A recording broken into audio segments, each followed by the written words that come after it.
जर तुम्ही देखील पांढऱ्या केसांमुळे त्रस्त झालेले असाल आणि दर 10 दिवसांनी तेच पांढरे केस लपवण्यासाठी तुम्ही देखील केमिकलयुक्त हेअर डायचा वापर करत असाल, जेव्हाही कुठे बाहेर जायचं असतं तेव्हा पांढरे केस लपवण्यासाठी तुम्हाला तासनतास मेहनत करावी लागत असेल, तर आजचा आपला हा व्हिडिओ फक्त तुमच्यासाठीच आहे. कारण बघा, आजकाल वेळेअगोदरच पांढरे केस होण्याची समस्या अगदी सामान्य झालेली आहे. मग ते खराब लाईफस्टाईलमुळे असू द्या किंवा मग तणावामुळे. पण प्रत्येक वेळी केमिकलयुक्त हेअर डाय वापरल्यामुळे आपले केस आणखी जास्त खराब होतात आणि त्यामुळे आज मी तुमच्यासोबत असा एक हेअर डाय शेअर करणार आहे जो पूर्णपणे नैसर्गिक आहे आणि बनवणं देखील खूप जास्त सोपं आहे. यामुळे तुमचे केस काळे तर होणारच आहेत, सोबतच केसांची वाढ होण्यासाठी देखील हेल्प होणार आहे. त्यासाठी तुम्हाला काहीच करायचं नाहीये, तर आपला हा व्हिडिओ शेवटपर्यंत बघायचा आहे. आणि सोबतच तुम्ही आपला हा व्हिडिओ कुठून पाहताय कमेंटमध्ये नक्की सांगा. चला तर मग आपली रेमेडी बनवायला आपण सुरुवात करूया. बघा, आपला नॅचरल ब्लॅक हेअर डाय बनवण्यासाठी सर्वात पहिली गोष्ट आपण इथे घेणार आहोत आणि ती म्हणजे कलौंजी. कलौंजीला नायजेला सीड्स असं देखील म्हणतात आणि ही आपल्या सगळ्यांच्या स्वयंपाकघरामध्ये अगदी इझिली अवेलेबल असते, कारण आपण याचा वापर मसाल्यांमध्ये देखील करत असतो. पण तुम्हाला हे माहित आहे का की हीच कलौंजी तुमच्या केसांना अगदी नैसर्गिक पद्धतीने ब्लॅक रंग देण्यासाठी देखील उपयुक्त असते. जर तुम्ही याचा वापर केला तर तुम्हाला कधीही पांढऱ्या केसांची समस्या जाणवणार नाही, कारण यामध्ये असे काही पोषक घटक असतात जे आपल्या केसांमधील नैसर्गिक मेलॅनिन टिकवून ठेवण्यासाठी मदत करतात, ज्यामुळे केस पांढरे होत नाहीत. आणि त्याचप्रमाणे कलौंजीमध्ये प्रोटीन आणि सोबतच फॅटी ऍसिड्स देखील भरपूर प्रमाणात असतात, ज्यामुळे आपल्या केसांच्या मुळांना पोषण भेटतं आणि त्यामुळे केसांची मुळं देखील स्ट्रॉंग होण्यासाठी मदत होत असते. सोबतच केस गळती बंद होते आणि केस अगदी लांब, दाट, मजबूत आणि काळे होण्यासाठी देखील हेल्प होत असते. बघा, साधारणतः 1 ते 2 मिनिटांसाठी सगळी काही कलौंजी आपल्याला व्यवस्थित अशी रोस्ट करून घ्यायची आहे. आणि लक्षात ठेवा, जर तुम्हाला कलौंजी कुठेही भेटत नसेल तर मला कमेंट करून नक्की सांगा, किंवा मग मी तुम्हाला डिस्क्रिप्शन बॉक्समध्ये लिंक देखील देते, तुम्ही तिथून देखील नक्कीच परचेस करू शकता. त्यानंतर दुसरी गोष्ट आपण इथे वापरणार आहोत आणि ती म्हणजे लवंगा. आणि लवंगा देखील आपल्या सगळ्यांच्या घरामध्ये अगदी इझिली अवेलेबल असतात आणि जर का तुमच्याकडे नसतील तर एखाद्या किराणा दुकानातून देखील तुम्ही विकत आणू शकता. आणि ह्या लवंगा देखील आपल्या केसांना मुळांपासून काळं करण्यासाठी मदत करतात आणि यामध्ये iron, potassium, beta carotene, omega 3 fatty acid सारखे पोषक घटक मोठ्या प्रमाणावरती असतात, ज्यामुळे आपले केस अगदी दाट, मजबूत आणि काळे होण्यासाठी हेल्प होत असते. सोबतच लवंगांमध्ये अँटी फंगल आणि अँटीबॅक्टेरियल गुणधर्म असतात, ज्यामुळे जर तुम्हाला कोंड्याची वगैरे समस्या असेल तर ती देखील हळूहळू कमी होण्यासाठी मदत होते. म्हणजेच काय, तर आपला हा हेअर डाय वापरल्यामुळे तुमचे केस फक्त काळेच होणार नाहीत, तर केसांच्या अनेक समस्या देखील कमी होण्यासाठी तुम्हाला हेल्प होणार आहे. त्यामुळे मी सांगितलेल्या पद्धतीने आपला हा हेअर डाय तुम्ही एकदा तरी नक्कीच ट्राय करून बघा. बघा, लवंगा ऍड केल्याच्या नंतर 2 ते 3 मिनिटं आपल्याला व्यवस्थित असं भाजून घ्यायचं आहे. आणि भाजून झाल्याच्या नंतर पुढची गोष्ट आपल्याला याच्यामध्ये ऍड करायची आहे आणि ती म्हणजे मेथीदाणा. कारण मेथीमध्ये भरपूर प्रमाणावरती प्रोटीन असतं आणि आपण इथे मेथीचा वापर का करतोय, कारण आपण जो हेअर डाय बनवतोय तो फक्त तुमचे केस काळेच करणार नाही, तर केसांची लांबी वाढवण्यासाठी देखील मदत करणार आहे आणि सोबतच केसांची मुळं देखील अगदी मजबूत बनवण्यासाठी तुम्हाला हेल्प करणार आहे. बघा, मेथीमध्ये प्रोटीन आणि निकोटिक ऍसिड भरपूर प्रमाणावरती असतं आणि तुम्हाला तर माहीतच असेल की आपले केस हे कॅरोटीन नावाच्या प्रोटीन पासून बनलेले असतात आणि जेव्हा केसांमध्ये प्रोटीनची कमतरता निर्माण होते तेव्हा आपल्याला केस गळतीची समस्या जाणवायला लागते. सोबतच केस खूप जास्त पातळ देखील होत असतात.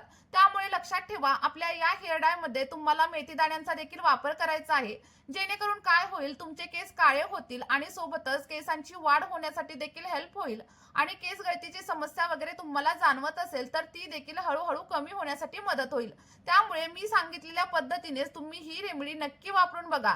तुम्हाला अगदी 100 नाही तर 101% फायदा होईल याची गॅरंटी मी देते. आणि सोबतच व्हिडिओ तुम्हाला थोडा जरी आवडला असेल तर व्हिडिओला एक लाईक करा आणि आपला हा व्हिडिओ तुम्ही कोणत्या गावामधून किंवा मग कोणत्या शहरामधून पाहताय मला कमेंटमध्ये सांगायला अजिबातच विसरू नका. आणि आता सगळ्यात शेवटी आपण याच्यामध्ये 1 चमचा हळदीचा देखील वापर करणार आहोत. तुम्हाला देखील या रेमेडीमध्ये फक्त 1 चमचा एवढीच हळद वापरायची आहे. आणि तुम्हाला हे देखील माहित असेल की हळद आपल्या केसांना अगदी मुळांपासून स्ट्रॉंग बनवण्यासाठी मदत करत असते.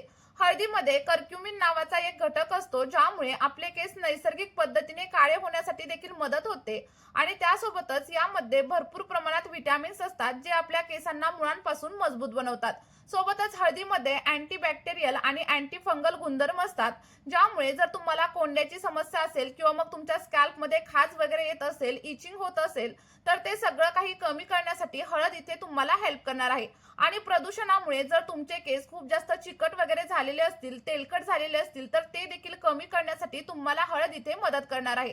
बघा, हळद ऍड केल्याच्या नंतर सगळ्या काही गोष्टी आपल्याला तोपर्यंत भाजायच्या आहेत जोपर्यंत त्या पूर्णपणे काळ्या होत नाही. आणि तुम्ही इथं पाहू शकता, आपल्या सगळ्या काही गोष्टी अगदी व्यवस्थित भाजून झालेल्या आहेत आणि सोबतच पूर्णपणे काळ्या देखील झालेल्या आहेत. आता आपल्याला गॅसची फ्लेम बंद करायची आहे आणि त्यानंतर ज्या काही गोष्टी आपण भाजून घेतलेल्या आहेत त्या व्यवस्थित अशा बारीक करून त्याची पावडर बनवायची आहे. पावडर बनवताना तुम्ही एखाद्या मिक्सरच्या भांड्यामध्ये बनवू शकता किंवा मग खलबत्त्यामध्ये देखील बारीक करून घेऊ शकता. फक्त लक्षात ठेवायचं, अगदी फाईन आणि बारीक अशी पावडर आपल्याला इथं बनवायची आहे. पावडर बनवून झाल्याच्या नंतर आपण याच्यामध्ये आणखी 2 गोष्टींचा वापर करणार आहोत. आणि बघा, बनवण्याची पद्धत देखील मी तुम्हाला सांगतेय, सोबतच लावण्याची पद्धत देखील सांगणार आहे. त्यामुळे आपला हा व्हिडिओ स्किप वगैरे अजिबात करू नका, तर शेवटपर्यंत नक्की बघा. कारण जर तुम्ही व्हिडिओ संपूर्ण बघितला नाही तर आपल्या या रेमेडीचे हवे तसे फायदे तुम्हाला तुमच्या केसांवरती अजिबात पाहायला मिळणार नाहीत. तुम्ही इथं बघू शकता, आपण अगदी फाईन अशी पावडर बनवून घेतलेली आहे आणि हीच पावडर तुमच्या केसांवरती एखाद्या मॅजिक सारखं वर्क देखील करणार आहे. आता तयार झालेल्या पावडर मध्ये आपल्याला 2 गोष्टी ऍड करायच्या आहेत आणि त्यामध्ये सगळ्यात पहिल्यांदा आपल्याला यामध्ये नारळाचं तेल ऍड करायचं आहे. नारळाचं तेल आपल्या केसांसाठी खूप चांगलं असतं, कारण यामध्ये लॉरिक ऍसिडचं प्रमाण भरपूर असतं, जे आपल्या केसांना खोलवर जाऊन कंडिशनिंग करण्याचं काम करतं, सोबतच केसांना पोषण देतं. त्याबरोबरच आपले केस अगदी काळे, दाट आणि मजबूत बनवण्यासाठी देखील मदत करत असतं. आणि तुमच्यापैकी बऱ्याच लोकांच्या मनामध्ये प्रश्न असतो की डाय मध्ये तेलाचा वापर केल्यामुळे हा केसांवरती काम वगैरे करणार नाही. तर असं अजिबात नाहीये. डाय 100% तुमच्या केसांवरती काम करतो. फक्त ज्याप्रमाणे 5 मिनिटांमध्ये केमिकल युक्त हेअर डाय तुमचे केस काळे करतो, त्याप्रमाणे रिझल्ट तुम्हाला भेटणार नाही. पण 2 ते 3 वेळा ट्राय केल्यानंतर तुम्हाला परिणाम नक्कीच दिसतील. कारण आपण डाय बनवण्यासाठी पूर्णपणे नैसर्गिक गोष्टींचा वापर केलेला आहे आणि नैसर्गिक गोष्टींचे रिझल्ट मिळायला थोडासा वेळ लागतो. पण जे काही रिझल्ट मिळतात ते इतके उत्तम असतात की पाहून तुम्हाला देखील आश्चर्याचा धक्का बसेल. बघा, तेल ऍड केल्याच्या नंतर आपल्याला सगळी काही पेस्ट व्यवस्थित असे मिक्स करून घ्यायची आहे, जेणेकरून काय होईल, आपली जी काही पेस्ट आहे आणि तेल एकमेकांमध्ये व्यवस्थित असं मिक्स होईल. मिक्स करून झाल्याच्या नंतर आपल्याला याच्यामध्ये दुसरी गोष्ट ऍड करायची आहे आणि ती म्हणजे ॲलोवेरा जेल. आपण यामध्ये ॲलोवेरा जेल का वापरत आहोत, कारण याचा वापर केल्यानंतर तुमच्या स्कॅल्पमध्ये जो काही कोरडेपणा वगैरे असेल तर तो कमी होईल. आणि ॲलोवेरा आपल्या केसांची वाढ करण्यासाठी देखील मदत करत असते. सोबतच केसांना अगदी सिल्की आणि स्मूथ देखील बनवण्यासाठी मदत करतो. आणि जर तुम्ही बाजारामधील ॲलोवेरा जेलचा वापर करत असाल तर एखाद्या चांगल्या ब्रँडचा ॲलोवेरा जेल घ्या, किंवा मग जर तुमच्याकडे कोरफडीचं झाड वगैरे असेल ना, तर तुम्ही ताज्या ॲलोवेरा जेलचा वापर देखील या डाय मध्ये नक्कीच करू शकता. व्यवस्थित असं मिक्स केल्यानंतर आपला अगदी नॅचरल असा हेअर डाय इथं रेडी झालेला आहे. आता याचा वापर कशा प्रकारे करायचा हे देखील आपण समजून घेणार आहोत. बघा, हा जो हेअर डाय रेडी झालाय तो तुम्हाला तुमच्या केसांच्या मुळांवरती लावायचा आहे. आणि ज्या ठिकाणी तुम्हाला केसांच्या समस्या जास्त प्रमाणावरती जाणवत असतील त्या ठिकाणी अगदी योग्य पद्धतीने लावा. आणि मी तर तुम्हाला सांगेल की तुम्ही हा डाय संपूर्ण केसांवरती अप्लाय करा, जेणेकरून काय होईल, तुमचे उरलेले काळे केस देखील पुन्हा पांढरे वगैरे अजिबात होणार नाहीत. आणि हा डाय लावल्यानंतर 1 ते 1.5 तास केसांमध्ये तसाच राहू द्या आणि त्यानंतर अगदी साध्या पाण्याने तुम्हाला हेअर वॉश करायचं आहे. लक्षात ठेवा, लगेचच शॅम्पूचा वापर करू नका. दुसऱ्या दिवशी तुम्हाला ऑइलिंग करायचे आहे आणि त्यानंतर शॅम्पूचा वापर करायचा आहे. आठवड्यामधून फक्त 2 ते 3 वेळा वापरल्यानंतरच तुम्हाला तुमच्या केसांमध्ये अप्रतिम असे बदल दिसतील आणि केस अगदी नैसर्गिक पद्धतीने काळे होण्यासाठी सुरुवात होईल. चला तर मग आपला हा डाय नक्की बनवा, वापरा आणि रिझल्ट कमेंटमध्ये शेअर करायला अजिबात विसरू नका.